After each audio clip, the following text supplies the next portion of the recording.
il possibile e l'impossibile per esserci anche quest'anno. Sì, vabbè, mi fa piacere venire in Sicilia, questo è un nostro circuito a cui tengo, e questa è una tappa a cui tengo particolarmente, quindi è stato bello venire qua.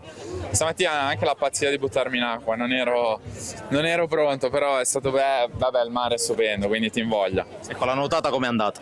La nuotata è andata bene, è la prima nuotata che faccio dai mondiali, da un mese e mezzo. Non avevo mosso un braccio e una gamba perché sono stato operato, mi sono operato al gomito, mi sono operato al dito, quindi oggi dal 20 luglio è la prima volta che mi ributtavo, però è stato bello.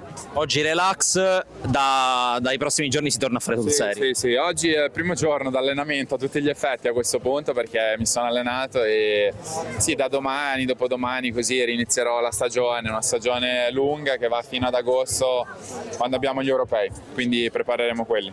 Ecco, Dominate per chiudere, un evento che ormai a Palermo è di casa. Sì, sono già tanti anni che veniamo a Palermo, è un evento che stiamo cercando di portare in giro per Italia, però ci sono dei punti per noi cardine e Palermo è uno di questi, quindi ci torniamo sempre volentieri e poi soprattutto qua c'è un'accoglienza e una partecipazione molto sentita, anche più di altri posti mi verrebbe da dire, quindi sono contento di tornare sempre. Quindi appuntamento al 26? Sì, appuntamento al 26 di sicuro.